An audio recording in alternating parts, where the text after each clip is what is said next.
ताली तो है ही है, अपनी ताली तो है ही है। तो मजीरा बजाते हुए, ताली बजाते हुए सब लोग घर में 16 बार हरे राम हरे राम राम राम हरे हरे हरे कृष्ण कृष्ण कृष्ण हरे हरे हरे राम राम राम हरे हरे हरे कृष्ण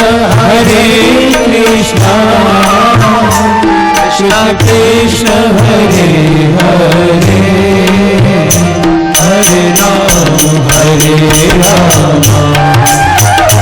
राम राम हरे हरे हरे कृष्ण कृष्ण कृष्ण हरे हरे हरे राम राम राम हरे हरे हरे कृष्ण कृष्ण कृष्ण हरे हरे हरे राम राम राम हरे हरे हरे कृष्ण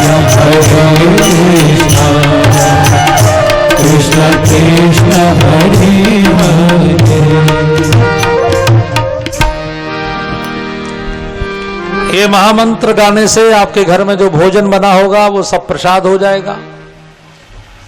अगर मन में कोई दुख होगा, कोई टेंशन होगी, किसी से कोई बात हो गई होगी, वो भी समाप्त हो जाएगी।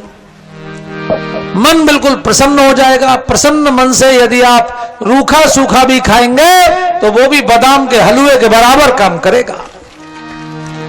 और दुखी मन से खाया हुआ बादाम का हलवा भी भूसा हो जाता है। अपने को प्रसन्न मन से ही भोजन करना। भगवान का नाम आपके भोजन को अमृत बना देगा। आप देखेंगे आपके परिवार में एकदम परिवर्तन हो जाएगा। अगर आप रोज नहीं कर सकते तो सप्ताह में एक दिन, अपने घर में तो रोज कर ही सकते हैं। बाकी आपका जो परिवार है, मान लीजिए कोई गांव में है, कोई यहां है, कोई वहां है, आसपास रहते हैं सब, संडे में एक दिन तय कर सकते हैं जिस दिन छुट्टी हो। कि छुट्टी के दिन एक भोजन सप्ताह में एक दिन सब लोग साथ में करेंगे। मान लीजिए 4 परिवार है अपने, तो एक दिन, एक संडे एक परिवार में, एक संडे एक परिवार में, एक संडे एक परिवार में, ऐसा सिस्टम बनाना।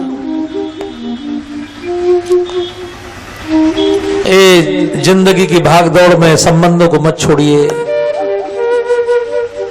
ये पैसा तो आना जाना रहता है, बाकी ये जो जीवन का रस है, जितना सामूहिक बैठ सके, जितना बड़ा आपका दिल होता चले। भगवान ने कहा मैं कहां रहूं? कोई ऐसी जगह बता सकते हैं जहां मैं परमानेंट रह सकूं? अभी जो आपने तीर्थ बताए हैं इनमें तो तभी रह पाऊंगा जब ये लोग पालन करेंगे। मान लीजिए अभी आप कथा सुनने, उतनी देर भगवान आपके मन में रहेंगे। जब आप कथा नहीं सुनेंगे तो मान लीजिए घर जाके आपने टेलीविजन पर एकता कपूर का सीरियल लगा लिया तो भगवान कहां रहेंगे उस समय? तब तो आपके हृदय में नहीं रह पाएंगे। तो परमानेंट कहां रह सकता हूं? वाल्मीकि जी ने कहा ऐसे भक्त के हृदय में रहिए जाहि न चाहिए कबहु कछु, तुम सन सहज समेत बसहु निरंतरता सोराउर निज गे। जो आपसे कभी कुछ ना मांगता हो, केवल आपको प्रेम करता हो। कल केवट की आप कथा सुन रहे थे, भगवान ने कितना कहा ले लो भैया, ले लो, कुछ मांग लो। नहीं कछु केवट ले, कुछ भी नहीं लिया तो भगवान ने उसके चित्त को चित्रकूट कर दिया। विदा कीन करुणायतन भगत विमल बरदे। कृपायतन नहीं लिखा, ध्यान दीजिए, करुणायतन। जब वो कृपा करते हैं तो आपको संसार देते हैं, आपके दिल में संसार को बसा देते हैं। चल तू लग जा, पैसे में लग जा, मकान में, दुकान में, कार में, बंगले में, यश में, प्रसिद्धि में, इसी में लगा रहे। लेकिन जब वो करुणा करते हैं तो अपने आप को आपके हृदय में बसा देते हैं। चल अब तू मुझ में लग जा। इसलिए गोस्वामी जी ने केवट के बारे में कहा, विदा कीन करुणायत, वो करुणा कर रहे हैं।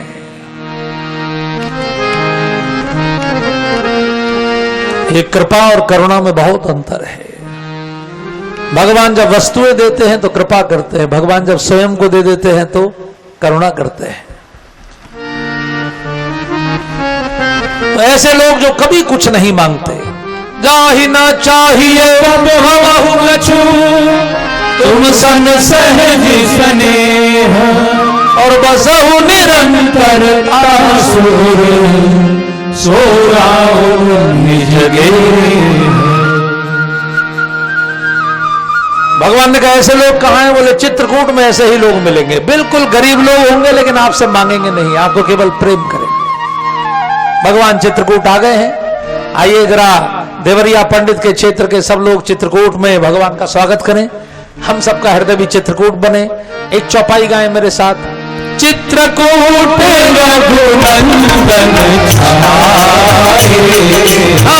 चित्रकूट रघुनंदन छाए, समाचार सुन सुने मुनि आए, समाचार सुन सुने मुनि आए। चित्रकूट रघुनंदन छाए, चित्रकूट रघुनंदन छाए। चित्रकूट में भगवान आ गए। देवताओं को, ऋषियों, मुनियों को, वनवासियों को, सबको आनंद हो गया। यहां भगवान चित्रकूट में है। आप अपने मन के, अपने चित्त के चित्रकूट में उनको बिठाइए और जरा चैनल बदलिए। सुमंत्र ने जाके ये समाचार जब राजा दशरथ को दिया तो उनके प्राण छूट गए। उन्होंने कहा कि मैंने बहुत मनाया लेकिन कोई वापस आने को तैयार नहीं हुआ। भगवान ने कहा कि पिताजी से कहना कि 14 वर्ष बहुत जल्दी कट जाएंगे, लौट के सेवा करूंगा। भरत को कहा कि नीत न तजिए राजपद पाए। लखन लखन कहे कछु बचन कठोरा, बरज राम पुनि मोहि निहोरा। लखन ने कुछ आपके लिए कठोर वचन बोले लेकिन राम जी ने उनको कहा शांत लखन, और फिर मेरा निहोरा किया, पिताजी को मत बताना। जानकी जी कुछ कहना चाहती थी, सुमंत्र ने कहा, लेकिन फिर वो एकदम शिथिल हो गई, बोल नहीं पाई, आंखों से झरझर आंसू बहने लगे।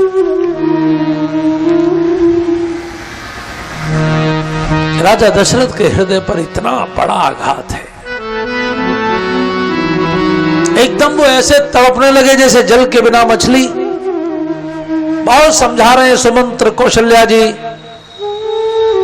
राजा ने कहा आप जो समझा रहे हैं मैं सारी बात समझता हूं, मैं कोई पागल नहीं हूं, लेकिन मैं अपने दिल को कैसे संतोष करूं कि जिस बहू को मैं लेके आया था, इतने भाव से मैंने जनक जी से कहा था कि आपसे भी अधिक लाड़ पूर्वक मैं बिटिया को रखूंगा, वो बिटिया अब कुटिया में रहेगी, वो नंगे पैर रहेगी, कंदमूल फल खाएगी, और मैं महल में रहूंगा। वन में जाकर तप करने की मेरी आयु है, मेरे बच्चों की आयु महल में रहने की है। वो तपस्वी के कपड़े पहने हुए बिटिया मेरी बहू, और मैं श्रृंगार करूंगा, सोने के आभूषण पहनूंगा।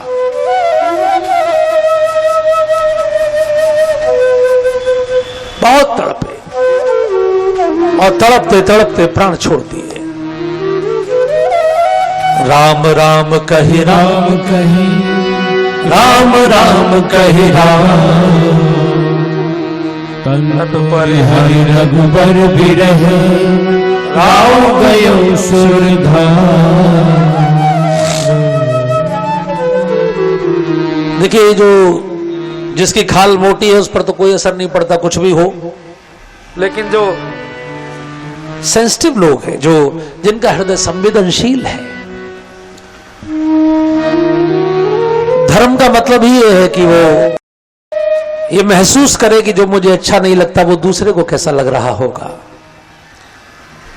अगर आपका हृदय महसूस करता है तब आपका हृदय है, नहीं तो पत्थर है। राजा दशरथ ने प्राण छोड़े, अंत समय में राम जी को इतने भाव से याद किया, हर रघुनंदन प्राण प्रीते, तुम बिनु जियत बहुत दिन बीते। जानकी लखन रघुबर, आपे तो हित चित चातक जन। हर रघुनंदन प्राण प्रीते, हर रघुनंदन प्राण प्रीते। तो 6 दिन 6 रात लगातार राजा दशरथ तड़पते रहे। इसलिए गोस्वामी जी ने 6 बार राम का नाम लिखा कि राम राम कही राम, कही राम राम कही राम। लोगों ने पूछा कि भगवान के बाप को भी इतना क्यों तड़पना पड़ा? ये तो परमात्मा के पिता हैं, इनको इतना क्यों तड़पना पड़ा मरते समय? वो समझने का क्योंकि उन्होंने वरदान मांगा था।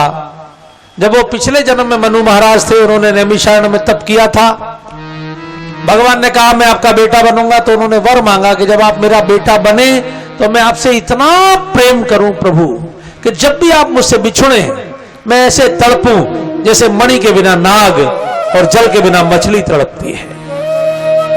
मन बिनु फणि जिमि जल बिनु मीना, मम जीवन तिमि तुम ही अधीना।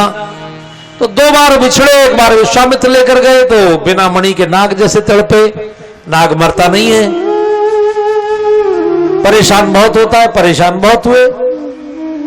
इसलिए जब जनकपुर में पिता पुत्र की भेंट हुई थी तो गोस्वामी ने लिखा मृतक शरीर प्राण जन भेंटे।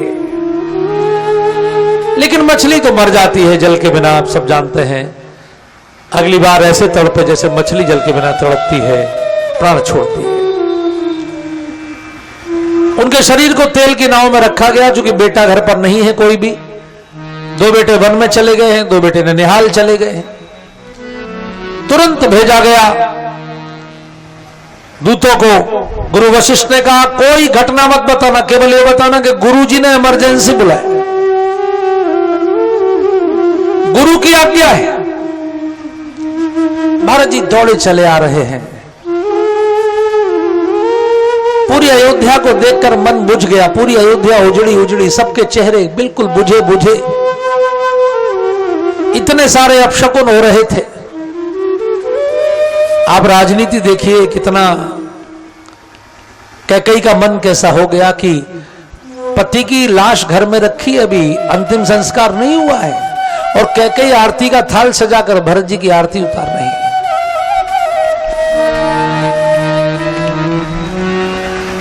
भरत जी का मन प्रसन्न न देखकर कैकेयी का मन भी थोड़ा सा। आरती उतार कर पूछा मेरे मायके में सब ठीक है ना? भरत जी ना हाँ कर रहे ना हूं कर रहे। उन्होंने कहा मां अब तू पहले ये बता कि अयोध्या में क्या हो गया, पिताजी कहां हैं, भैया कहां हैं? तब उसने कहा कि विधाता ने कुछ बिगाड़ दिया है, वो तो मैंने संभाल लिया। मंथरा ने भी कुछ सहायता की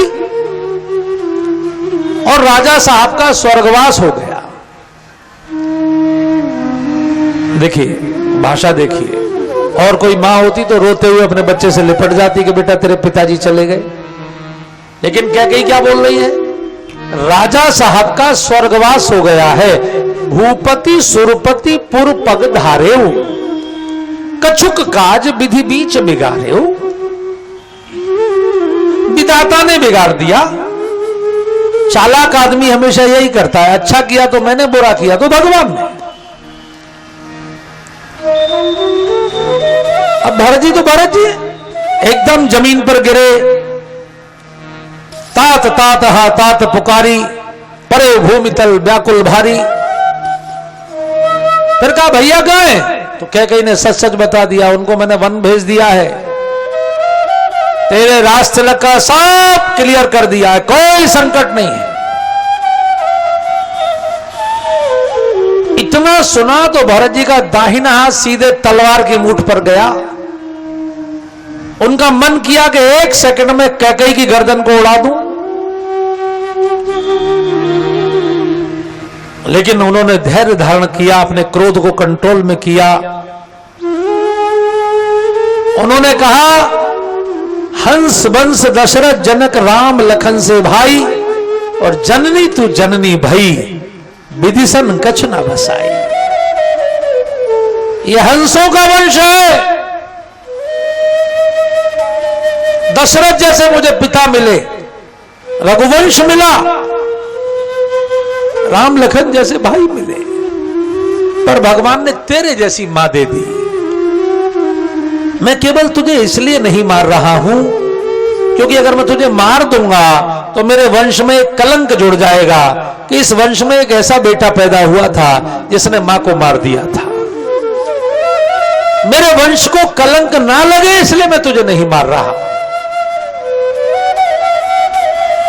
भरत जी ने कहा, पापिन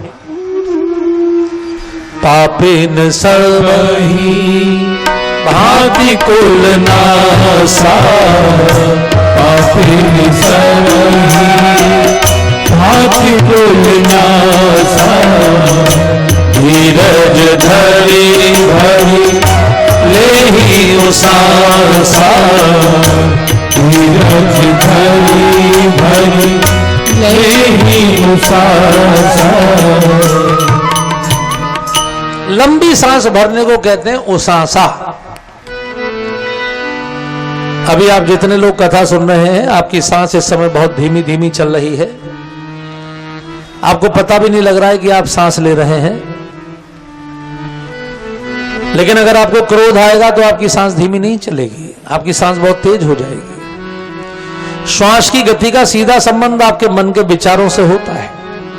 मन में काम आएगा, क्रोध आएगा, कपट आएगा, धोखा आएगा, तो आपकी सांस तेज हो जाएगी। लंबी सांस लेना, नाभि तक सांस लेना। अगर नाभि तक सांस लेके आप छोड़ देंगे तो आपका मन एकदम शुद्ध हो जाएगा। अगर कभी भी आपको क्रोध आए, कोई भी ऐसा मन में खराब विचार आए, आप नाभि तक सांस लीजिए। रावण की नाभि में अमृत इसलिए माना जाता था कि वो नाभि तक सांस लेता था। ये बड़ा महत्वपूर्ण है। भरत जी ने लंबी सांस खींची, क्रोध पर कंट्रोल किया। कैकेयी को कुछ बुरे बुरे उन्होंने वचन बोले। उससे कहा, तेरी जीभ में कीड़े नहीं पड़े, तेरी जीभ गल के नहीं गिर गई, तू अगर जन्म लेते ही मुझे मार दी होती तो मेरे माथे पर इतना बड़ा कलंक ना लगता। उसी समय वो मंथरा सच धज के आ गई, उसको लगा मुझे इनाम मिलेगा। उसे ऐसा इनाम मिला, शत्रुघ्न जी ने ऐसी लात मारी उसके, कुबर टूटे फूट कपारू, उसका कपाल फट गया, कुबर टूट गया। उसकी चोटी पकड़ के शत्रुघ्न जी ने घसीटना शुरू किया। देखिए, शत्रुघ्न जी कभी बोलते नहीं है। पूरी रामायण में शत्रुघ्न जी आपको बोलते हुए नहीं मिलेंगे। शत्रुघ्न जी असली शत्रु को पहचानते हैं। वो जानते हैं कि मेरी मां की बुद्धि बिगाड़ने वाली ये मंथरा है, इसलिए वो अंदर छुपे हुए शत्रु पर प्रहार करते हैं। भरत जी ने छोड़ा दिया और भरत जी ने कहा, शत्रुघ्न आज से ये मेरी मां नहीं और आज से मेरा घर नहीं, जो मेरे राम का नहीं वो मेरे काम का नहीं। त्याग दिया उसी से। ध्यान रखिए, 1 साल नहीं, 2 साल नहीं, 14 साल नहीं, पूरे जीवन भर श्री भरत जी ने कैकेयी को कभी मां नहीं कहा, कभी कैकेयी की चौखट पर पैर नहीं रखा। आप जितनी माताएं यहां बैठी हैं, आप सोच सकती हैं दुनिया में सबसे बड़ा नुकसान कौन सी मां को हुआ? कब इतना बड़ा नुकसान किसी मां को हुआ होगा? इतनी तेजस्वी स्त्री जिसका इतना बड़ा यश था कैकेयी,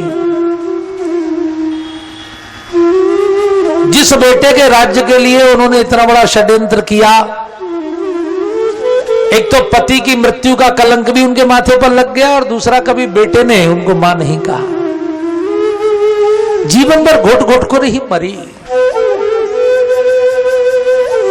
तब भी राम ही आए, राम आए। भगवान शिव ने पार्वती जी को कहा, 14 वर्ष बाद जब राम लौटे तो प्रभु जानी कैकेयी न जानी, प्रभु जानी कैकेयी न जानी, प्रथम दासु गृह गए भवानी, प्रथम दासु गृह गए भवानी, मंगल भवन अमंगल हारी, प्रभु सुदर्शनत अजिर बिहारी, प्रथम दासु गृह गए भवानी, प्रभु जानी कैकेयी न जानी।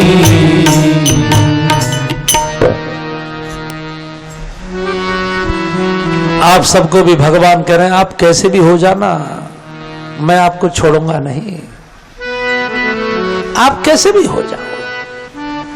भगवान कभी दुर्गुण देखते ही नहीं है।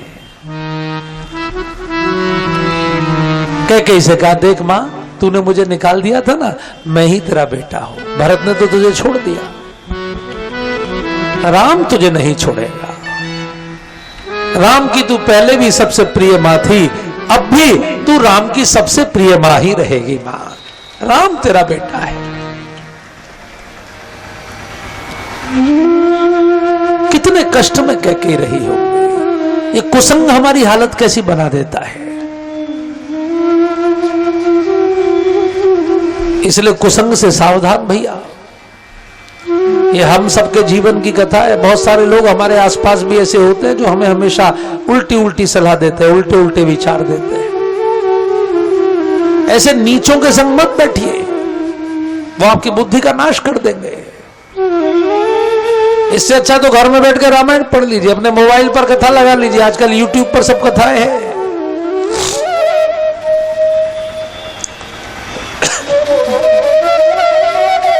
भरत जी कौशल्या मां के पास गए। राम जी की मां को देखिए, एकदम भरत जी बिल्कुल राम जी जैसे लगते थे। एकदम दोनों भाई एक जैसे थे। भरत राम ही की अनुहारी, सहसा लख न सकहि नर नारी। मां को ऐसा लगा जैसे मेरा राम आ गया हो।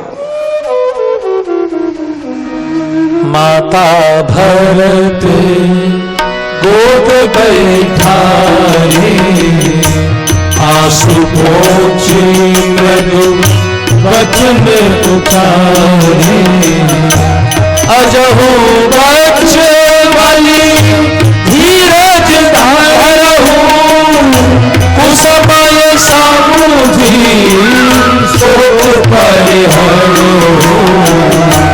माता भरत गोद बैठारे, ब्रह्म कौशल्या देश प्राप्ति।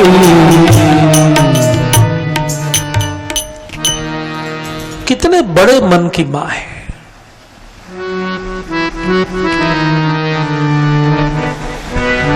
मां तो धरती का प्रतीक है, स्त्री तो धरती का प्रतीक है। वो कितना भी सहन कर सकती है, उसका कितना बड़ा मन होता है। जैसे धरती सबको धारण करती है, वैसी मां होती है। हमारे देश में छोटे मन और बड़े मन की माताओं के कारण ही सारा संघर्ष है। ये ध्यान में रखिए कि महाभारत में देखिए कुंती और गांधारी, इन्हीं के पुत्रों में तो संघर्ष है। दोनों दौरानी जिठानी है, दोनों बड़ी तपस्वी है। मैं आप सभी माताओं बहनों को सुना रहा हूं, अपनी बेटियों को भी ये कथा सुनाइए। कितना नुकसान हो जाता है जहरीले मन से। क्षत्रियों में परंपरा, बहन जी, अरे सुन लीजिए, 5 मिनट और सुन लीजिए, आपके मतलब की कथा है, बैठ जाइए।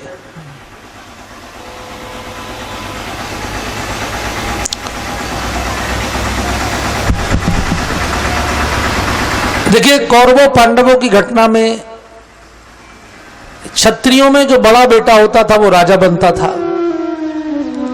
बड़ा धृतराष्ट्र था, पांडु छोटे थे, तो राजा किसको होना चाहिए? धृतराष्ट्र को। लेकिन प्रॉब्लम यह थी कि धृतराष्ट्र अंधा था, और अंधे व्यक्ति को आप राजा नहीं बना सकते, क्योंकि अंधा व्यक्ति फैसला कैसे करेगा? उसे तो कुछ दिखाई नहीं पड़ेगा। और अगर कोई काम खराब हो गया तो वो कहेगा मैं तो देखा नहीं था, मेरी जिम्मेदारी नहीं है। कोई भी पद उस व्यक्ति को नहीं दिया जा सकता जो जिम्मेदारी ना ले सके। इसलिए भीष्म ने और विदुर ने धृतराष्ट्र को राजा नहीं बनने दिया, पांडु को राजा बनाया। धृतराष्ट्र के पेट में बहुत दर्द हुआ, उनको बड़ा कष्ट पहुंचा कि मुझे राजा नहीं बनाया।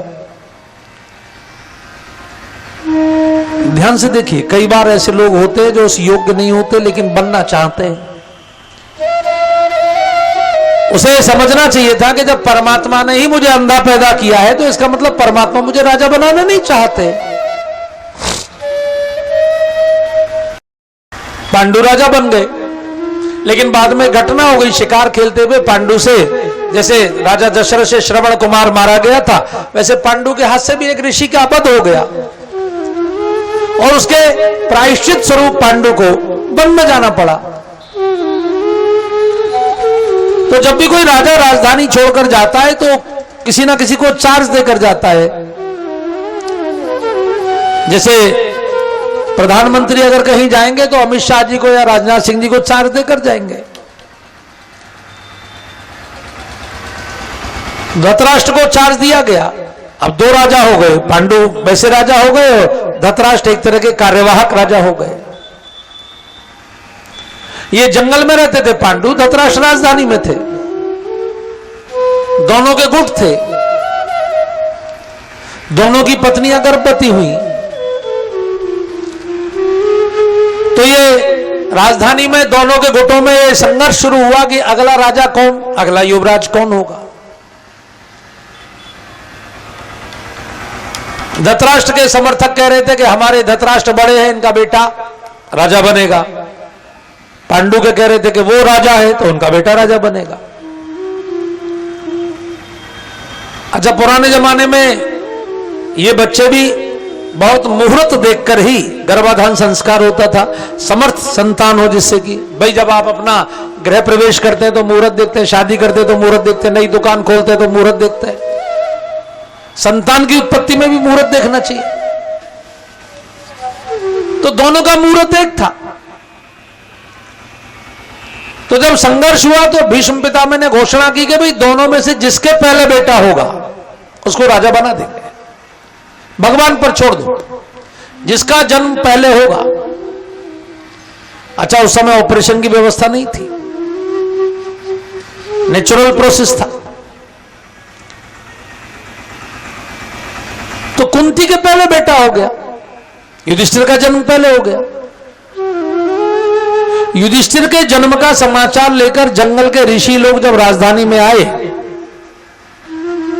तो पूरी जनता ने दीपावली मनाई, मिठाई बांटी। लेकिन आप जानते हैं गांधारी ने क्या किया? ये सुनने का विषय है। गांधारी ने अपने बेडरूम में जाकर अपने पेट पर, यानी अपने गर्भ के बच्चे पर जो जन्म लेने ही वाला था, उस पर इतने घूंसे मारे कि वो बच्चा पेट में ही मर गया। गांधारी ने कहा, जब तू राजा नहीं बन सकता तो तुझे जन्म लेने का अधिकार नहीं है। तूने जन्म क्यों नहीं लिया पहले? तू मर, क्योंकि मैं नंबर 2 के बेटे की मां नहीं बनूंगी। तेरा बाप भी नंबर 2 पर रहा, तू भी नंबर 2 पर रहेगा। गांधारी का मन कितना जहरीला है सोचिए। वैसे वो आंखों पे पट्टी बांध कर रहती है, यह भी एक मूर्खता है। अगर पति अंधा है तो पत्नी को आंखें खोल कर रखनी चाहिए। चल मेरा पति, अर्धनारीश्वर है, पति पत्नी एक दूसरे के पूरक हैं, चल मेरे पति को दिखाई नहीं पड़ता तो मैं तेरी आंखें बन जाऊंगी। लेकिन पति अंधा है, पत्नी ने भी पट्टी बांध ली, तो आपकी औलाद को शकुनी जैसे लोग बिगाड़ ही देंगे कि नहीं बिगाड़ेंगे? माता पिता दोनों अंधे हो गए तो बच्चों को तो लोग बिगाड़ेंगे ही। लोग तो बिगाड़ने में लगे ही हुए हैं। संभालने वाले लोग कहां हैं दुनिया में? बहुत कम लोग हैं जो किसी की संतान को अच्छी प्रेरणा दें। ज्यादातर तो बिगाड़ना ही चाहते हैं। शकुनी ने बिगाड़ दिए। वो तो व्यास जी आ गए, व्यास जी ने ऐसी दवाइयां दी कि गांधारी का सफाई हो गई, नहीं तो इन्फेक्शन में मर जाती वो भी। वो जो पिंड निकला उसकी टिश्यूज निकालकर 100 घरों में स्थापित की, जिससे 100 पुत्र हुए, जैसे आजकल टेस्ट ट्यूब बेबी होते हैं। तो दुर्योधन का मन अगर जहरीला है, ध्यान रखना सभी माताओं, अगर दुर्योधन का मन जहरीला है तो उसमें दुर्योधन का दोष नहीं है, क्योंकि उसकी मां का मन जहरीला है, उसके बाप का मन जहरीला है। इसलिए युधिष्ठिर ने कभी दुर्योधन को दुर्योधन नहीं कहा, हमेशा सुयोधन कहा। युधिष्ठिर जानते थे कि इसका मन जो जहरीला है वो इसके मां बाप के कारण है। घर में ऐसा चिंतन रहेगा, जब मां ऐसा चिंतन करेगी तो बेटे का तो चिंतन वैसा होगा ही। लेकिन जरा कुंती को देखिए, कुंती ने अपने बच्चों को कभी भी बेईमानी नहीं सिखाई। इसलिए कुंती का बेटा धर्मराज बना।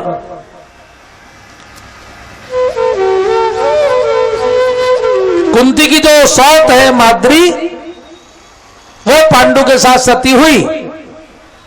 कुंती ने कहा पहले मैं सती होंगी, मेरा अधिकार है। माद्री ने कहा नहीं दीदी, जरा सुनिए आप माद्री क्या बोल रही है। नकुल सहदेव की मां, उसने कहा दीदी मैंने एकांत में आपकी परीक्षा ली है, मेरा मन इतना बड़ा नहीं है। आप हमेशा मेरे बच्चों को अपना ही बच्चा मान के पाली है। मैंने आपको देखा, आपने कभी मेरे बच्चों में और अपने बच्चों में भेदभाव नहीं किया, लेकिन मेरा मन इतना बड़ा नहीं है, मैं आपके बच्चों को अपने बच्चों की तरह नहीं रख पाऊंगी, इसलिए मुझे सती होने दो। माद्री सती हो गई। और कुंती के बेटे की एक बार परीक्षा हुई। यक्ष युधिष्ठिर संवाद आप सबने सुना होगा। जरा देखिए यक्ष युधिष्ठिर संवाद में, बेटे बैठो, कहां चल दिए जूते पहन के, ये प्रसंग तुम्हारे ही लिए है, तुम्हारी पीढ़ी को बहुत प्रेरणा देगा, इसे पूरा सुनते जाओ।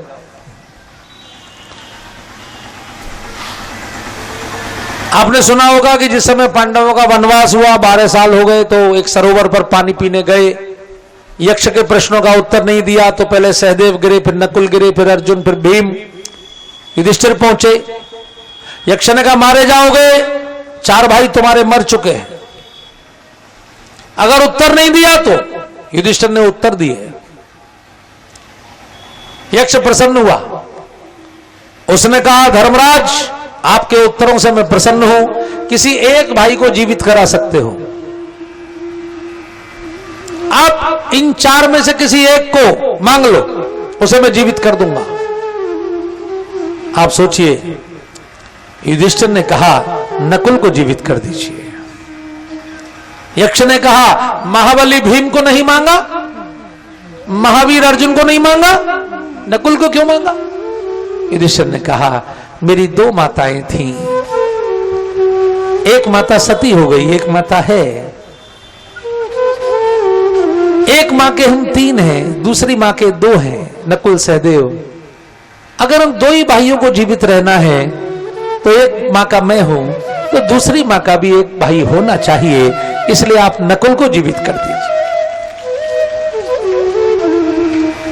यक्ष की आंखों में आंसू आ गए। उसने कहा आप कितने बड़े दिल के हो।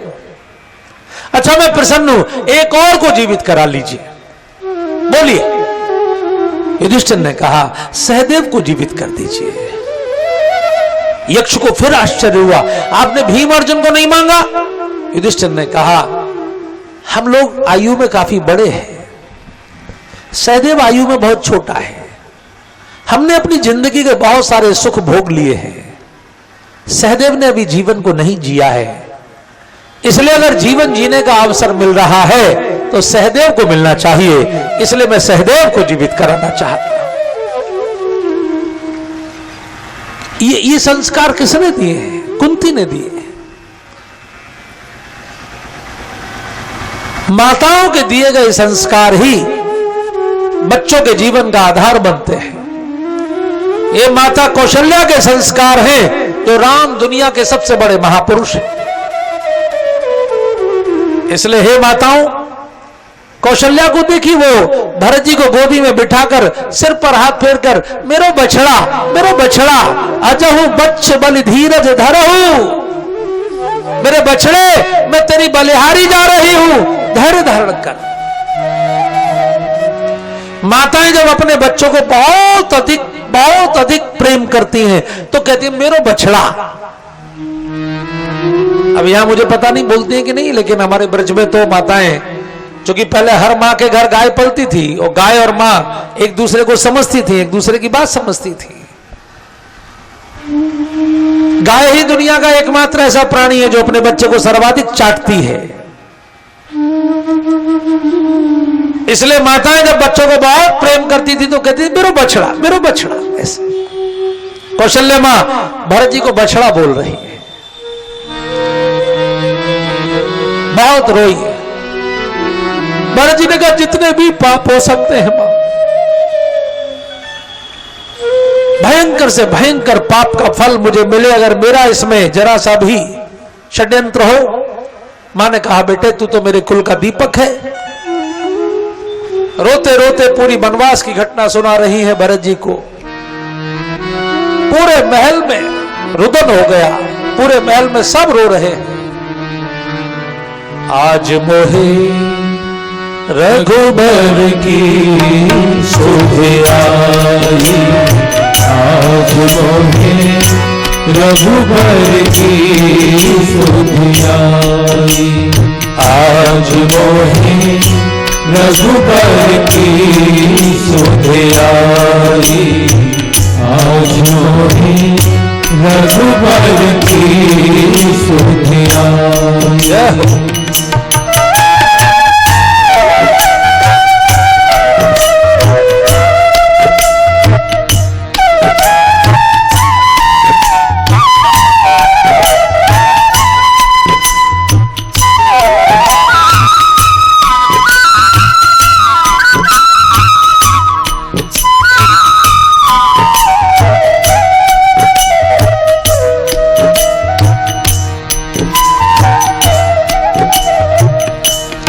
माता जी आप इधर बैठ जाइए, ये पीछे की जगह पुरुषों में खाली पड़ी है, कुछ बहनें इधर भी बैठ सकती हैं आराम से, उधर जगह नहीं है तो, क्योंकि ये जगह तो ज्यादा है, लोग कम हैं, तो इसलिए रघुबर की सुध आई, आज मोहे रघुबर की सुध आई, आगे आगे राम चले बन, आगे आगे हाँ सुना रही है भरत जी को कैसे पीछे लक्ष्मण भाई, पीछे लक्ष्मण भाई, उभय मध्य में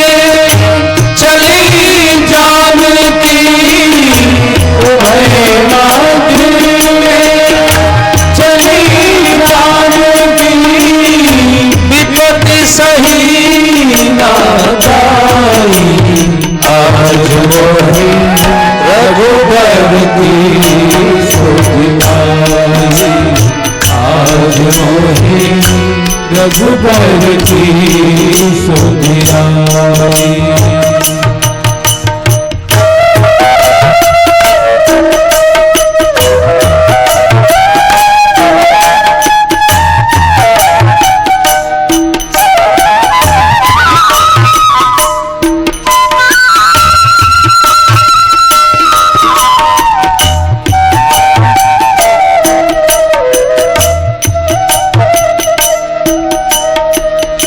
राम बिना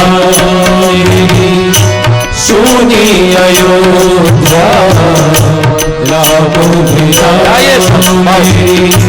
सुनी अयोध्या, लखन बिना ठकुराई, लखन बिना ठकुराई, सिया बिना मेरी सुनी रसोई, सिया बिना मेरी सुनी रसोई, कैसे धीर धराई आज मोहे रघुबर की सुधियाई, आज मोहे रघुबर की सुधियाई।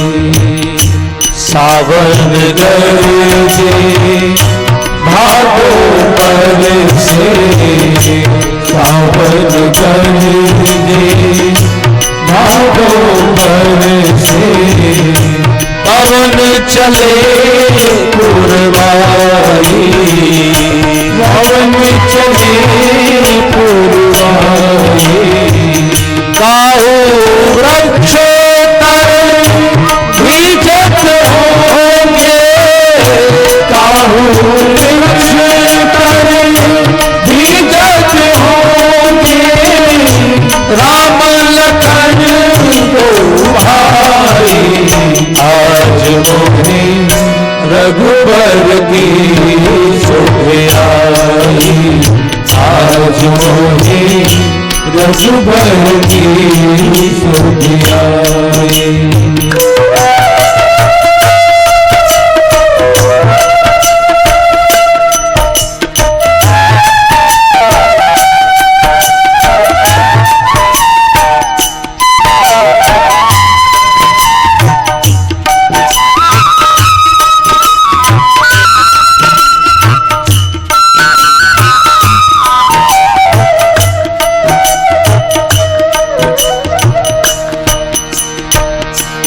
सीताराम राम राम, सीताराम राम राम, सीताराम राम राम, सीताराम राम राम, सीताराम राम राम, सीताराम राम राम, गाइए सीताराम राम राम, सीताराम राम राम, सीताराम राम राम, सीताराम राम राम, सीताराम राम राम, सीताराम राम राम, सीताराम राम राम, सीताराम राम राम,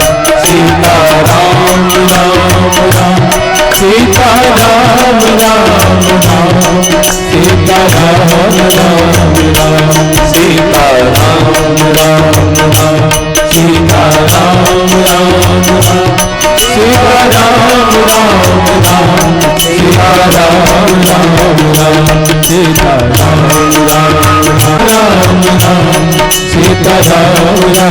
राम, सीताराम राम राम, सीताराम राम राम, सीताराम राम राम, सीताराम राम राम, सीताराम राम राम, सीताराम राम राम,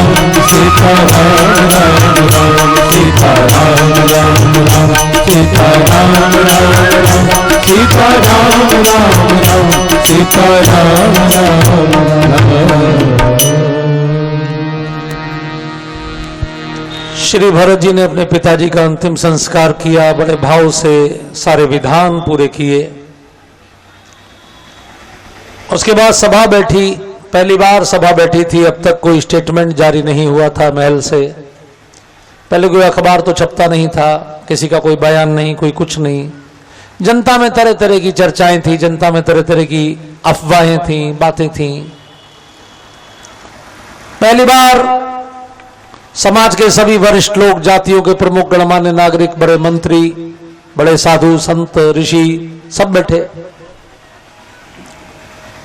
भरत जी भी बैठे हैं। उसमें गुरु वशिष्ठ जी का प्रथम भाषण हुआ और उन्होंने कैकेयी की कुटिलता का पूरा वर्णन किया। दशरथ जी को याद करते हुए वो इतना रोए। ये भी बहुत महत्वपूर्ण बात है। अगर किसी की मृत्यु पर देश का ऋषि रोता है तो वो बहुत बड़ा महापुरुष होता है। ध्यान रखिए, चोर की मृत्यु पर तो उसकी मां भी रोती है। चोर की मृत्यु पर गांव नहीं रोता, दुष्ट व्यक्ति की मृत्यु पर मोहल्ले के लोग नहीं रोते, अच्छे व्यक्ति की मृत्यु पर सब रोते हैं। लेकिन कोई बहुत बड़ा महापुरुष मरता है तो देश का ऋषि, जो ऋषि अपने पुत्रों की मृत्यु पर नहीं रोया, वो अपने शिष्य की मृत्यु पर बिलख बिलख कर रोया। राजा दशरथ का कितना पवित्र जीवन रहा होगा। सुनो भरत भाभी प्रबल बिलख कहे मुनिनाथ, हानि लाभ जीवन मरण यश अपयश विधि हाथ। हमारा जीवन ऐसा हो जिसका सुमिरन करने से किसी साधु की, किसी ऋषि की आंखों में आंसू आ जाए। और उन्होंने कहा, बेटा वचन के पक्के थे आपके पिताजी, प्राण जाई पर वचन न जाई, प्राण छोड़ दिए। आपके भाई ने भी वचन की रक्षा की, राज्य छोड़ दिया। अब एक वचन आपको पूरा करना है, राजगद्दी संभालो। सबने समर्थन किया, माताओं ने भी समर्थन किया। भरत जी सबकी बात सुन रहे थे। जब सब लोग बोल लिए तो भरत जी खड़े हुए और भरत जी ने कहा, आप मेरा हित चाहते हैं कि अयोध्या का हित चाहते हैं? अगर आप अयोध्या का हित चाहते हैं तो सुनिए, अभी मैं गद्दी पर बैठा नहीं हूं, अभी तो केवल मेरे नाम का प्रस्ताव है। मेरा नाम इतना अमंगलकारी है, मेरा नाम इतना खराब है कि केवल मेरा नाम आने से मेरे पिता की मृत्यु हो गई है, भैया का वनवास हो गया है, पूरी अयोध्या उजड़ गई है। अगर आप मुझे गद्दी पर बिठाएंगे तो पूरी पृथ्वी पाताल में समा जाएगी। मोहि राज हट गई हो जब ही, तो रसा रसातल जाई है तब ही। मुझसे बड़ा दुनिया में कोई पापी नहीं है। मो समान को पाप निवासु, जही लगे सी राम बनवासु। पूरी सभा में सन्नाटा छा गया। पहला आदमी था जो सिंहासन को छोड़ रहा था। भरत जी ने कहा, सिंहासन तो राम जी का है, इस पर उन्हीं का अधिकार है। गुरुजी ने कहा, बेटा मैं कब मना कर रहा हूं, 14 साल बाद जब राम जी आ जाए तो दे देना। भरत जी ने कहा, मेरी और आपकी समझ में यही अंतर है गुरुदेव। आप कह रहे हैं कि मैं इस पर 14 साल के लिए बैठूं? क्या भगवान को भोग लगाने वाली वस्तु को कोई झूठा कर सकता है? भगवान का भोग तो अमनिया होता है, जिसको मन से भी हम स्पर्श नहीं कर सकते। शरीर की तो बात छोड़ो। ये सिंहासन राम जी का है, इस पर वही बैठेंगे। मैं सिंहासन को लेकर जाऊंगा, हम लोग चित्रकूट चलेंगे भगवान को मनाने, भगवान को मनाएंगे। गुरुदेव आप भगवान का राजतिलक करिएगा, वहां पर भगवान अयोध्या के राजा होंगे और अपनी मां के पाप के प्रायश्चित के लिए मैं 14 वर्ष नहीं, पूरे जीवन भर वन में वास करूंगा। भरत जी ने कहा, कानन करो जन्म भरी बासु। गुरुदेव की बुद्धि, इतने ज्ञानी गुरु वशिष्ठ भरत जी की थाह नहीं ले पा रहे। कितना प्रेम है भरत जी में। अयोध्या के लोग सराहना कर रहे हैं, कहे ही लोग सब सराही सराही, भरत राम प्रेम मूर्ति तनु आही। ये भरत जी का जो शरीर है, ये राम के प्रेम की साक्षात मूर्ति है। पूरी अयोध्या के लोग भरत जी के दीवाने हो गए। गुरु जी ने कहा, सिंहासन लेकर क्यों जाना चाहते हो? सिंहासन के साथ तो बहुत सारे प्रोटोकॉल जुड़े हुए हैं। कितनी नीली बत्ती की गाड़ियां, कितनी लाल बत्ती की गाड़ियां, कितने कमांडोज, कितने हुटर, कितने चतुरंगनी सेना।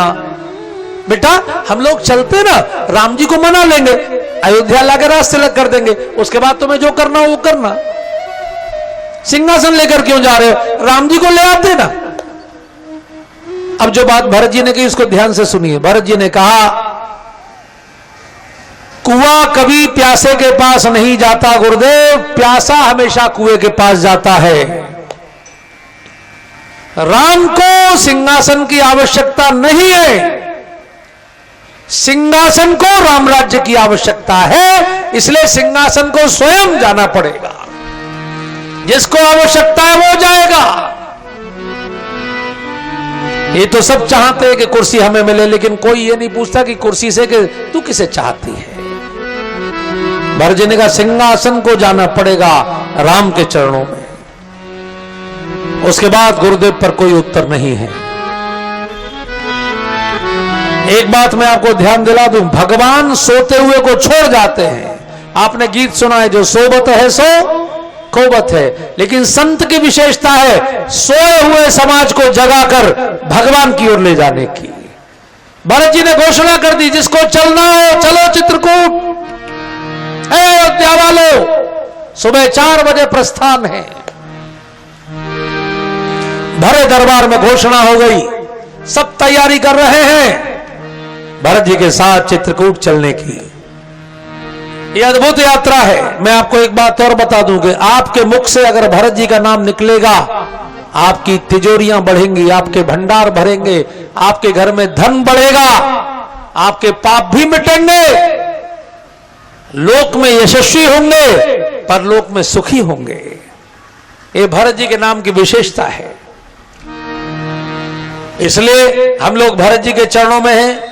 भरत जी चित्रकूट चल रहे हैं और आप लोग भी उनको बहुत प्रेम करते हैं, क्योंकि आप भी बहुत पवित्र क्षेत्र के, रामबाग क्षेत्र के सब बंधु यहां बैठे हैं। सरयू मैया का ये पवित्र दक्षिणी तट है।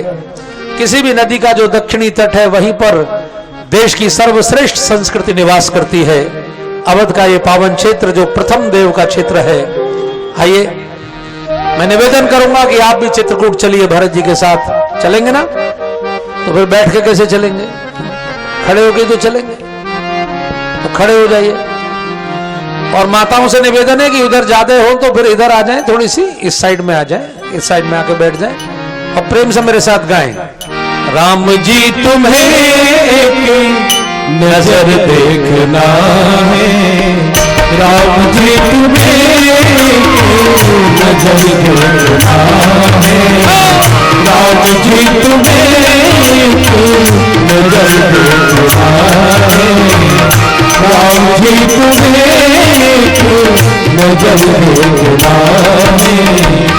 इधर तुम छुपे हो उधर देखना है, इधर तुम छुपे हो उधर देखना है, जहाँ तुम बसे हो वहाँ देखना है, जहाँ तुम बसे हो वहाँ देखना है। राम जी तुम्हें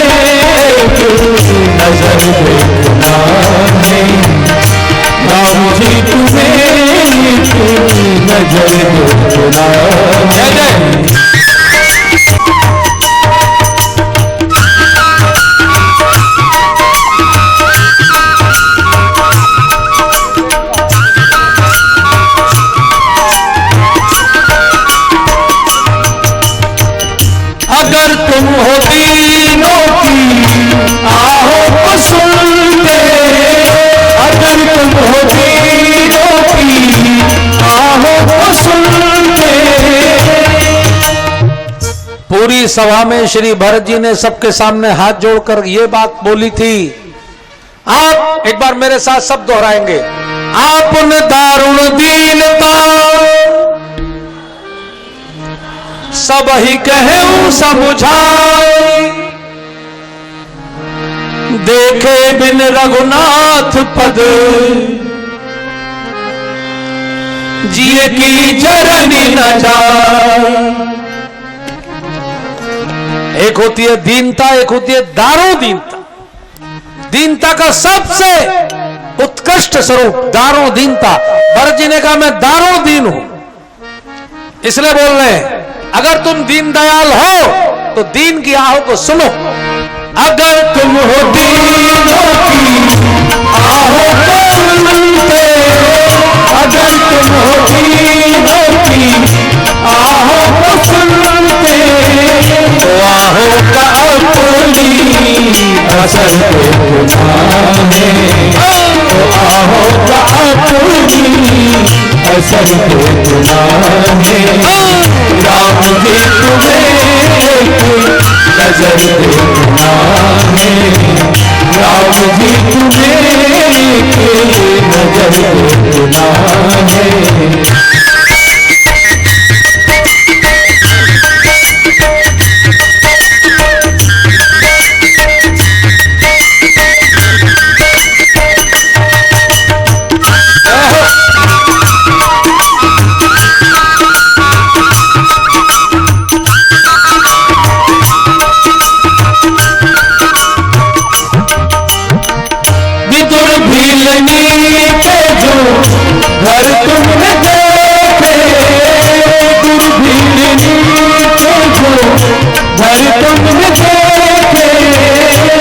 भजन आप किसके लिए गा रहे हैं?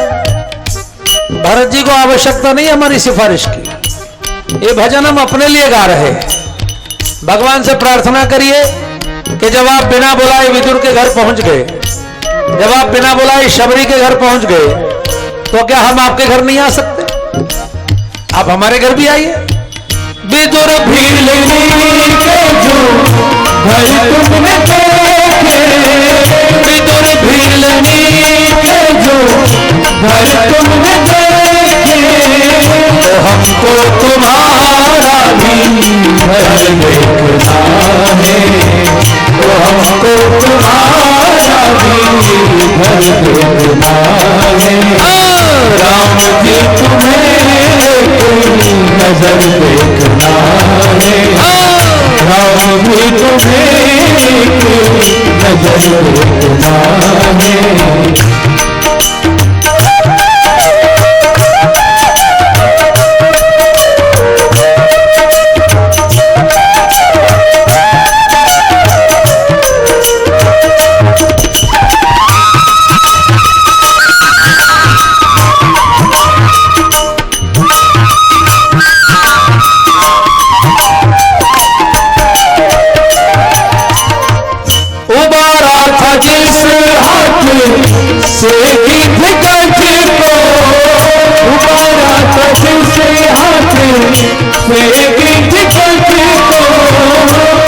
जिस हाथ से द्रौपदी की साड़ी बढ़ाई थी, जिस हाथ से सुदामा को तारा, जिस हाथ से गज की रक्षा की, जिस हाथ से नरसी की बेटी का भाग भरा,